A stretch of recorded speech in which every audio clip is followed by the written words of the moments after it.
अस्सलामुअलैकुम, welcome back to the new blog and informative delight from Saad.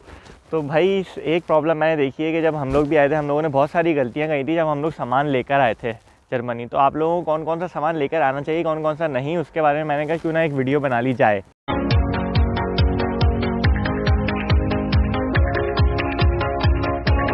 तो भाई सबसे पहले हम लोग बात कर लेते हैं वेट की और बैग्स की। तो बैग जो है मैं आपको रिकमेंड करूँगा कि जो आपका हैवी बैग होता है ना, लगेज बैग, वो आप एक लेकर आएँ। एक आपका लैपटॉप बैकपैक ऑलरेडी होता है और एक छोटा हैंड कैरी होता है। तो अगर आपको 30 kg अलाउ है ना, तो आप एक बैग अपना कर सकते हैं। और अगर 30 kg से ज़्यादा आपको अलाउ है ना, तो आप लगेज वाले बैग की बात कर रहे हैं। अगर 30 kg से ज़्यादा अलाउड है, 40 या 45, तो आपको 20 kg के 2 लगेज बैग बनाने पड़ेंगे। लेकिन फिर ये वो होता है कि आप अकेले बंदे हो, वो 2 लगेज बैग फिर ऐसे हो कि आपका जो हैंड कैरी ना आप दूसरे पे रख लो और बैग पैक आपने पहना हुआ, तो फिर दोनों हाथों से आप लोग वो बैग चला रहे होगे। तो मैं रिकमेंड ये करूँगा कि भाई जब आप आओ अकेले होते हो, मैं उस कंडीशन की बात कर रहा हूँ जब आप लोग बिल्कुल अकेले होते हो। तो अकेले में ये होता है कि भाई आपको जो सारे काम है ना, अपना बैग भी खुद उठाना है, सारे काम भी खुद करने हैं और सारी चीज़ें भी खुद उठानी है। तो मैं रिकमेंड ये करूँगा आप लोग अपना एक ही बैग बनाएं 30 kg का, और हैंड कैरी और उसका वेट अलग ही होता है। और आजकल वैसे इतना 40-45 अलाउ भी नहीं होता। 30 kg का आपने एक बैग बनाया, 7 kg आपको हैंड कैरी में अलाउ होते हैं, और लैपटॉप का बैग और डॉक्यूमेंट्स आपने बैग पैक में रखे अपने। सही है। उसके बाद भैया हमारे पास आ जाता है, आप लोग रख लें सबसे पहले तो जानामाज, टोपी, तस्बीह अपने लगेज के बैग में, और एक कुरान शरीफ रख लें, पॉकेट कुरान शरीफ अपने साथ लैपटॉप के बैग में, अपने बैग पैक में। अच्छा भाई, तो अब सबसे पहले बात कर लेते हैं, क्योंकि आप लोग पढ़ने के लिए आ रहे हैं तो पढ़ने के सामान की सबसे पहले बात कर लेते हैं। मैंने सबसे ज़्यादा क्या नोट किया, लोग यहाँ पे पढ़ने के लिए आ रहे हैं, इंजीनियरिंग में मास्टर्स करने के लिए आ रहे हैं, लेकिन कैलकुलेटर लेकर नहीं आते, फिर यहाँ पे घूम रहे होते हैं कैलकुलेटर मिल जाए, कैलकुलेटर मिल जाए।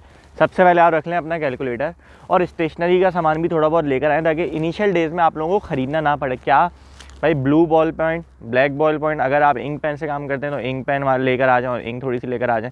जैसे आप छोटे बहुत सस्ता सा बॉक्स आता है जिसमें 5-6 पेन होते हैं, ब्लू, ब्लैक और कट मार्कर वगैरह की। वैसे यहाँ मास्टर्स वगैरह में इतने सस्ते होते नहीं हैं, तो अगर आपने लेकर आना है आए, पेंसिल ले आएँ, रबड़ ले आएँ, शार्पनर ले आएँ, वाइटो लेकर आ जाएँ। ये मेन चीज़ आप लोगों की ले आएँ, बहुत ज़्यादा नहीं, 5-5 ले आएँ, तो ताकि इनिशियल डेज में आपके काम आ जाए। और इतनी पतली पतली जो है ना कॉपीज़ लेकर आ जाएँ, या दस्ते के पेजेस पे काम करें, दस्ते के पेजेस लेकर आ जाएँ, वो आप लेकर आ गए, वो भी ले आएँ आप लोग। एटलीस्ट 5-6 लेकर आ जाएँ, ताकि आपके पहले सेमेस्टर तो निकल जाए। और जो पेन आप लोग अगर ये 5-10 भी ले आएंगे ना, तो आधा मास्टर्स तो आपका ऐसे ही निकल जाएगा। मैंने असल में इस पर्चे में भी कुछ पॉइंट्स लिख के रखे हैं।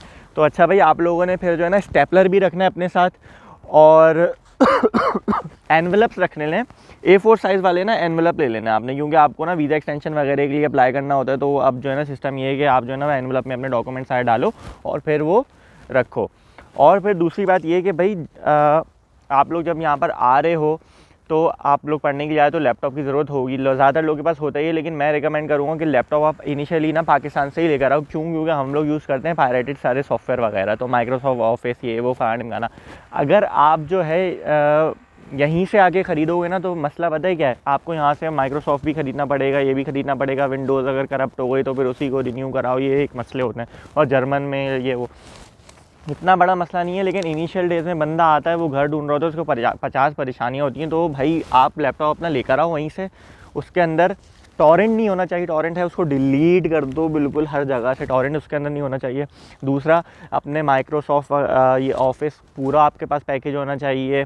फिर एडोब एक्रोबैट रीडर का आपके पास, या फिर नाइट्रो का पैकेज होना चाहिए, ताकि आप PDF वगैरह एडिट कर सको। उसके अलावा एक USB में ना आप बूटेबल USB के अंदर, मतलब नॉर्मल USB को बूटेबल बना सकते हैं, उसके अंदर आप विंडोज़ लेकर आओ, ताकि अगर आपकी विंडोज़ करप्ट हो जाए ना, तो आप वो विंडोज़ जो है उसी USB से इंस्टॉल कर लो अपने लैपटॉप में। ठीक है। फिर ये जो सॉफ्टवेयर हो गए ना, माइक्रोसॉफ्ट और नाइट्रो और एडोब या और भी जो आप यूज़ करते हैं, तो वो सॉफ्टवेयर भी आप उन पैच के साथ जो है ना USB में डाल के लेकर आओ। अब वो इंस्टॉल कैसे करने हैं वो मैं अगली किसी वीडियो में बताऊंगा, अगर यहाँ पे आपको दोबारा इंस्टॉल करने की ज़रूरत पड़ जाए, विंडोज़ वगैरह करप्ट हो जाए तो। अच्छा भाई, इसी के साथ में आप लोगों ने जो है एक्सटेंशन वायर भी एक रख लेना है, क्योंकि आप इनिशियली जब आते हो तो यहाँ पे ना वॉल्स में नीचे छोटे छोटे पॉइंट होते हैं, तो आपको अपना मोबाइल चार्जर कुछ कनेक्ट करना है, तो एक्सटेंशन वायर भी उसके अंदर जो है होना चाहिए। और फिर आपके पास एक सॉकेट होना चाहिए कन्वर्टेबल, वो मैं अभी आपको आगे वीडियो में दिखा दूंगा कि आपकी जो 3 पिन वाली डिवाइसेस होती है ना, वो यहाँ पे 2 पिन में, और यहाँ पे एक होल किस तरीके का होता है पिन का, ताकि वो उसमें लग जाए। एक यूनिवर्सल कन्वर्टर आता है, मैं आपको इस वीडियो में आगे दिखा दूंगा। तो ये देखें भाई, मैं इसकी बात कर रहा था, यूरोप में ना यहाँ ऐसे गोल सा होता है, तो इस तरीके से जैसे हमारा चार्जर है ना, ये इसके अंदर यूँ अंदर जाता है। अब अगर आपके पास 3 पिन वाला प्लग है जैसे मेरे लैपटॉप का, तो वो इसके अंदर कभी नहीं जाएगा। और अगर 2 पिन वाला भी जैसे पाकिस्तान में होता है ना सीधे, वो भी इसके अंदर नहीं जाते। तो फिर ये एक यूनिवर्सल कन्वर्टर आता है, तो इससे जैसे यूँ बाहर निकला तो ये आगे इसी तरह का बन गया, और ये इसके अंदर फिर आराम से चला जाता है। और फिर इससे ही होता है, यहाँ पे जैसे मेरे लैपटॉप का 3 वाला है तो मैं 3 वाला इसमें लगा देता हूँ। अब इसी तरह और भी आते हैं, तो बहुत यूनिवर्सल है, इसमें अमेरिकन स्टाइल और ये सारे जो है ना, सारे ऑप्शन इसके अंदर हैं। सही, इसके अंदर सारे ऑप्शन हैं। तो हमें तो यूरोप वाला यूज़ करना है, तो मैं इस ऑप्शन पे यूज़ करता हूँ। लेकिन अब दूसरे भी आते हैं जिसमें सिर्फ आगे से ना इस तरीके होता है और पीछे से 3 पिन या 2 पिन प्लग होता है, तो वो डायरेक्ट इसके अंदर आगे लग जाते हैं। वरना यहाँ पे इस तरीके के प्लग्स होते हैं नीचे वॉल्स के अंदर भी। तो ये तो मैंने यहीं का एक्सटेंशन लिया हुआ है। और अगर आप अपना एक्सटेंशन वायर लेकर आते हैं तो उसका भी प्लग देख लीजिएगा, वो इसके अंदर लग जाता है। नॉर्मली जो मैं लेकर आया हूँ, लेकिन 3 पिन वाला होता है, उसके लिए कन्वर्टर ज़रूर लेकर आए। इस चीज़ की मैं बात कर रहा हूँ। अच्छा भाई, तो जब इन चीज़ों की बात हो रही है तो साथ साथ क्यों ना हम डॉक्यूमेंट्स की भी बात कर ले। आपके जितने भी डॉक्यूमेंट्स हैं ना, ओरिजिनल अपनी डिग्री, ट्रांसक्रिप्ट्स और जो भी सर्टिफिकेट्स वगैरह जो कुछ भी है, वीज़ा के, एडमिशन के सारे डॉक्यूमेंट्स आप लोगों ने ओरिजिनल अपने पास एक फ़ाइल बना लेनी है, उसके अंदर रख लेने। उसके अंदर उसकी 2 फ़ोटोकॉपीज़ भी रख लेनी है आपने, या 1 फ़ोटोकॉपी रख लेनी है, और 1 या 2 फ़ोटोकॉपी अपने घर पे भी पूरे सेट का आपने छोड़ कर आना है, ताकि कभी किसी चीज़ की आपको ज़रूरत हो, आप घर वालों से बोलो भाई ऐसे करवा दें, ऐसे करवा दें। और सारे के सारे ओरिजिनल डॉक्यूमेंट आपको अपने साथ लेकर आने, क्योंकि वहाँ पे छोड़ने का कोई फ़ायदा नहीं है अपनी कंट्री में। तो यहाँ पे आपको आके ज़रूरत पड़ती है किसी भी चीज़ की, आप फ़ौरन उसको कर सकते हो। और वो ओरिजिनल सारे डॉक्यूमेंट्स आपने अपने लैपटॉप के साथ ही अपने बैकपैक में रखने हैं, और कहीं नहीं रखने हैं आपने वो डॉक्यूमेंट्स, सिर्फ अपने साथ ही रखने हैं, वो भी बैकपैक में, क्योंकि ये हर वक्त आपके साथ होता है। इसी के साथ साथ मैं आप लोगों से बात कर लेता हूँ ग्लासेस की। जो लोग मेरी तरह चश्माटू हैं ना और ग्लासेस पहनते हैं, तो भाई वो लोग जो है ना चश्मा भी लेकर आए, तो 1 या 2 सेट अपने चश्मे के भी लेकर आए, क्योंकि यहाँ पे काफ़ी एक्सपेंसिव बनता है चश्मा। तो ये चीज़ आप लोग नहीं भूलिएगा। और सस्ते बनाने के भी तरीके हैं, लेकिन फिर भी पैसे खर्च हो जाते हैं 20 यूरो के अराउंड जो है ना। तो इसलिए बेहतर यही है कि आप लोग जो है चश्मा वहीं से बनवा के लेकर आएँ। और बाकी मैं किसी अगली वीडियो में बताऊँगा अगर सस्ता बनवाना है तो कैसे बनवाना है आप लोगों ने। अब भैया, और इसी के साथ आप लोगों ने ना अपनी बायोमेट्रिक फ़ोटोज़ भी रख लेनी है। आप लोग वीज़ा के लिए भी खिंचवाई होगी, क्योंकि यहाँ पे जब आपको वीज़ा एक्सटेंशन करवानी पड़ती है ना, तो उसके लिए बायोमेट्रिक फ़ोटो चाहिए होती है। और अगर आपके पास नहीं होगी तो वो आपके 8 से 10 यूरो जो है ना वो तस्वीर खिंचवाने में फिर निकल जाते हैं। तो आप वहाँ से ना अपनी 10-12 तस्वीरें जो है ना बायोमेट्रिक वो लेकर आएँ अपने साथ, ताकि जब भी आपको कहीं ज़रूरत हो तस्वीर की, जैसे आउका में ज़रूरत होती है इंश्योरेंस में, और इंश्योरेंस जब करवानी होती है ना उसमें भी तस्वीर की ज़रूरत होती है, तो आप लोग वो वहाँ जमा करवा सकें और वीज़ा एक्सटेंशन में भी जमा करवा सकें। अच्छा भाई, तो अब आ जाते हैं खाने पीने के सामान पे और किचन के सामान पे। तो भाई, अगर आप बंदा अकेले किसी के पास जा रहे हैं ना, अगर डायरेक्ट शेयर्ड में, आपको पता है आपका रूममेट कोई होगा, अकोमोडेशन आपको ऐसी मिल गई, तो कोई मसला नहीं है। लेकिन अगर आपने बिल्कुल अकेले रहना है, ऐसा रूम है आपको कि आपने अकेले रहना है, तो आपके पास सारा सामान इनिशियली होना चाहिए। सबसे पहले तो भाई आप लोगों ने ले लेना है एक छोटा सा ना पतीला, एक बंदे का, जिसमें सही से खाना बन जाए 1-2 टाइम का, सही है। और उस पतीले के अंदर जो है ना आप लोगों ने रख लेने हैं कपड़े। तो जो है वो पतीला ज़्यादा जगह नहीं घेरेगा, उसके आप कपड़े अंदर उसके अंदर रख लेंगे तो उसकी जगह ऑलरेडी कवर हो जाएगी।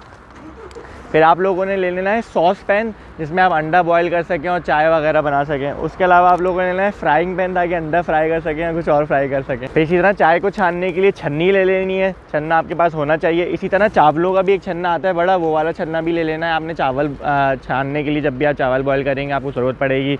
उसके बाद आप लोगों ने ले लेना है तवा। तवा भाई यहाँ पे नहीं मिलता, बाकी चीज़ें चलो बाद में आने के बाद भी मिल जाती हैं, लेकिन इनिशियली आपके पास ये होंगी तो अच्छी बात है। तवा यहाँ नहीं मिलता इस तरीके का, जिस तरह की हम लोग जिस पे रोटियाँ वगैरह बनाते हैं। तवा और बेलन मैं इसलिए बोल रहा हूँ क्योंकि यहाँ पे बहुत महंगा मिलता है। 5 यूरो का भी मिलता है, 7 यूरो का भी मिलता है, 8 यूरो का भी मिलता है। बेलन बहुत महंगा मिलता है, यहाँ पे बेलन आप लोगों ने लेकर आना है अपने साथ। फिर भाई गिलास हो गया, चमचे हो गए, कांटा हो गया, छुरी हो गई, जिससे एक तो वो जिससे आप सब्ज़ी वगैरह काट लें, दूसरी छुरी वो जिससे जो है आप लोग अपना ब्रेड वगैरह पे मक्खन वगैरह जैम वगैरह लगाएं। तीसरी एक बड़ी छुरी ले लीजिएगा, क्योंकि यहाँ पे चिकन जब आप ख़रीद के लेकर आते हैं ना, तो भाई आपको चिकन जो है ना यहाँ पे काटनी खुद ही पड़ती है। अगर कटी हुई लेकर आते हैं तो महंगी पड़ती है भाई वो चिकन आप लोगों को, सही है। उसके अलावा आप लोगों ने भाई वैसे तो यहाँ पे मसाले वगैरह सारे मिलते ही हैं, लेकिन इनिशियली जो है ना आप अपने साथ जो है ना हल्दी, लाल मिर्च, काली मिर्च, धनिया पाउडर, साबुत धनिया, इस तरीके के ना मसाले आप थोड़े से लेकर आ जाएं। और आप चाहें तो एक छोटा जो है ना मसालों वाला बॉक्स भी लेकर आ सकते हैं, जिसमें कंपार्टमेंट्स बने हुए होते हैं, इसमें डिफरेंट मसाले आप लोगों ने रख लिए। उसके अलावा मैं आपको बहुत एक ज़बरदस्त सी चीज़ रिकमेंड करूँगा, वो भाई ये है कि जब आप लोग यहाँ पर आ रहे हैं ना पहली दफ़ा, पहली बात तो ये खाना बनाना सीख कर आएँ। और जब बंदा यहाँ पर आ रहा है, रात में पहुँचता है, कभी कोई शॉप नहीं खुली हुई खाने वाली, यहाँ पे तो भाई 9 बजे 10 बजे सब बंद हो जाता है। 8 बजे तो वैसे मैक्सिमम दुकानें सब शॉपिंग वगैरह का सब बंद हो जाता है। तो भाई आप लोगों ने ना अपने साथ क्या करना है, घर में अम्मी से जो है ना, जो भी है घर में खाना बनवाना है आपने, और उस खाने को ना पैक करवा लेना। एक पैकिंग होती है जो उसमें आप पैक करवाते हैं शॉप्स पाकिस्तान में, अगर आप चाहेंगे तो मैं अगली वीडियोस में आपको बता दूंगा। उसके अंदर ये होता है कि वो 1 साल तक ना उसके अंदर प्रिजर्व रहता है। आपने क्या करना है, डायरेक्ट यहाँ पे खोला, गरम करा या फ्राई करा और आप लोगों ने खा लिया। और सबसे ज़्यादा रिकमेंड मैं करूँगा कबाब ज़रूर लेकर आ जाना, क्योंकि कबाब यहाँ पे मिलते हैं लेकिन उस स्टाइल के नहीं मिलते, तो आप कबाब ज़रूर लेकर आइएगा। इसी तरह भाई शान के मसाले भी यहाँ पे मिलते हैं। आप 1-2 बिरयानी, कढ़ाई वगैरह मसाला, चाट मसाला, गरम मसाला ये भी अपने साथ लेकर आना चाहें तो लेकर आ सकते हैं, लेकिन बहुत ज़्यादा एक्सेस में लाने की ज़रूरत नहीं है। जो चीज़ें मैंने आपको ये बर्तन बताए ना और ये छोटे मोटे चीज़ें और फ्रोज़न फूड, वो फ्रोज़न नहीं, वो बना हुआ प्रिजर्व जो पैकिंग होती है ना, प्रिजर्व पैकिंग होती है, वो भी मैं आप लोगों को किसी अगली वीडियो में दिखा दूँगा, अगर आप चाहेंगे वो ज़रूर लेकर आना है आप लोगों ने। इसके बाद आ जाती है भाई बेडिंग। बेडिंग की कहानी कुछ ऐसी है कि भाई आप लोग ना अपने साथ एक बेडशीट लेकर आइएगा, सिंगल बेड की ना, एक बेडशीट लेकर आ जाएँ, 2 बेडशीट लेकर आ जाएँ, जो ज़्यादा भारी नहीं हो, लाइट वेट वाली लेकर आइएगा। उसके अलावा आप लोग तकिए के 1-2 कवर लेकर आ जाएँ, सही है। फिर आ जाता है कंबल के वगैरह की बात। तो भाई यहाँ पे वूलवर्थ वगैरह पे ना कंबल और तकिए का एक सेट मिलता है, वो एक बंदे के लिए सही होता है, उसमें सर्दी वगैरह सब सही रुक जाती है। वो वाला सेट आप लोगों ने ख़रीद लेना है यहाँ पर आके। तो वो आपको पहले दिन ही आके ना, नेक्स्ट डे आप ख़रीद लिएगा, तो वो आप लोगों को अब पहले 20 यूरो का मिलता है तो शायद अब 25 यूरो का मिलता हो। तो कंबल वगैरह लाने की ज़रूरत नहीं है, आप लोग इस तरीके से लेकर आ जाइए, क्योंकि रज़ाई या कंबल लेकर आएंगे ना उसका वेट फिर बहुत होता है। अच्छा भाई, तो अब आ जाते हैं कपड़ों पे और मेडिसिन पे। पहले कर लेते हैं कपड़ों की बात। भाई आप अपने साथ जो है ना 2 से 3 जो है ना जीन्स की पैंट रख लें, 4-5 टी-शर्ट है, और गर्म कपड़ों में जो है ना भाई आप लोग रख लीजिएगा गरम जो है ना फुल स्लीव की शर्ट्स रख लीजिएगा, हाई नेक्स रख लीजिएगा, सही है। और थर्मल ज़रूर रखिएगा, थर्मल नीचे भी और ऊपर भी, दोनों थर्मल रख लीजिएगा, 1 साइड या 2 साइड जो भी आपकी मर्ज़ी हो। जीन्स की पैंट ही ज़्यादा यहाँ पे चलती है, आप लोग ड्रेस पैंट या जो है ना फॉर्मल वो पहनते नहीं है। एक आध कोई रख लीजिएगा, आपने कोई किसी पार्टी वार्टी फंक्शन के लिए अगर पहनना हो या अपनी थीसिस के लिए पहनना हो ना, डिफेंस के लिए, मास्टर थीसिस के लिए, तो एक सेट आप जो है फॉर्मल का रख लें। जूते अपने साथ जॉगर्स अच्छे लेकर आइएगा जो बर्फ़बारी में भी लगे, एक पहनकर आ जाइएगा। एक इस टाइप के ना, देखें इस टाइप के जो है बर्फ़बारी में सही चलते हैं, एक पहनकर आ जाइएगा, एक जॉगर नॉर्मल लेकर आ जाइएगा आप लोग। इसके अलावा बात कर लेते हैं जैकेट की। भाई जैकेट जो है ना, ये मैंने 3 साल बाद यहाँ जर्मनी से ली है। उससे पहले जो है ना मैं कराची से लाइट हाउस से भाई जैकेट ख़रीद कर लाया था। उस वाली जैकेट की भाई ये क्वालिटी थी कि वो अब 3 साल तक चली, अभी भी बस मैंने ख़रीद ली, वरना वो चल रही थी। तो लेदर की एक आध जैकेट ले ली, एक आध आपने जो है ना हैवी जैकेट ले ली। मैं 2 से 3 जैकेटें आप लोगों ने रखी, जिसमें से ना एक मैं आपको तरीका बताता हूँ। जैकेट ना अपने हाथ में लेकर आ जाना, ताकि उसका वज़न जो है ना काउंट नहीं होगा, जो सबसे भारी जैकेट हो। ये सीन हो गया। उसके बाद रात को सोने के 2-3 आपने कपड़े रख लिए। बाकी फिर आ जाते हैं हम लोग मेडिसिन के ऊपर। बाकी आप लोग देख लीजिएगा वेट के हिसाब से और कपड़े जो आपने ऐड ऑन करने हो। अब आ जाते हैं मेडिसिन पे। भाई मेडिसिन आप किसी डॉक्टर के पास जाएँ, जो आपका डॉक्टर है, या किसी भी डॉक्टर के पास जाके अपनी प्रेस्क्रिप्शन, जो चीज़ें आप नॉर्मली कुछ लोगों की मेडिकेशन चलती है, जिन चीज़ों की आपको ज़रूरत होती है, वो आप प्रेस्क्रिप्शन उससे लिखवा लें। वो मेडिसिन ख़रीद के आप अपने साथ यहाँ पे लेकर आ सकते हैं। लेकिन नॉर्मल जैसे ये हो गई पैनाडोल वगैरह हो गई, या खांसी का सिरप हो गया जो आप, या एंटी एलर्जीज़ हो गई, तो वो इस तरीके की, या मल्टीविटामिन जो भी है, या बुखार की, खांसी की, इस तरह की दवाइयाँ, पेट की दवाई, इस तरीके की चीज़ें आप लोग अपने साथ यहाँ पे लेकर आ सकते हैं। वो भी आप प्रेस्क्रिप्शन में लिखवा रहे हैं और यहाँ पे लेकर आ जाए, क्योंकि यहाँ पे ज़्यादातर दवाइयाँ लेने के लिए जो है प्रेस्क्रिप्शन की ज़रूरत होती है। नॉर्मल पैनाडोल वगैरह लेनी हो या खांसी के सिरप जो हैं, अब यहाँ पे वैसे तो स्टोर्स पे भी मिलते हैं, जिसके लिए प्रेस्क्रिप्शन की ज़रूरत नहीं होती। पैनाडोल की ज़रूरत नहीं होती प्रेस्क्रिप्शन की, खांसी वांसी की छोटी मोटी दवाइयों के लिए। लेकिन फिर भी इनिशियली आप लेकर आएँ अपने साथ, चाहे कि आपको मेंटली सेटिस्फाई होंगे। हाँ भाई मुझे फ़ौरन ज़्यादा बुखार हो गया 1-2 दिन में, तो मैं मेडिकल स्टोर जा रहा हूँ, डॉक्टर के पास जा रहा हूँ, तो वो चीज़ें नहीं होंगी। वैसे डॉक्टर के पास हमें विजिट फ्री होता है।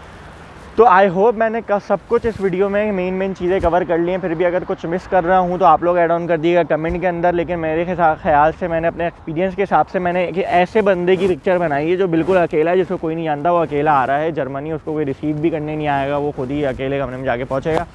तो अकोमोडेशन कैसे ढूंढनी, ये सब चीज़ें अगले टॉपिक्स में हम कवर करेंगे, अगली वीडियोज़ में ये टॉपिक्स। तो आई होप आप लोगों को समझ में आ गई होगी। इस तरह फॉलो करें, आप लोगों को इंशाल्लाह कोई परेशानी होनी होगी। बाकी और कोई सवाल हो कमेंट में लिखें, बाकी और कोई किसी और तरीके की वीडियो चाहिए वो भी कमेंट में लिखें, मैं ऐड कर दूँगा। और कोई चीज़ और सवाल हो वो भी आप लोग ऐड करें, मैं आपको कमेंट में या फिर अगली वीडियोज़ में उसका जवाब दे दूँगा। अपना बहुत ख्याल रखिएगा, अपने आसपास के लोगों का बहुत ख्याल रखिएगा, और हमारे इस चैनल का भी बहुत ख्याल रखिएगा। सब्सक्राइब करके, लाइक करके, शेयर करके, कमेंट करके। अल्लाह हाफ़िज़।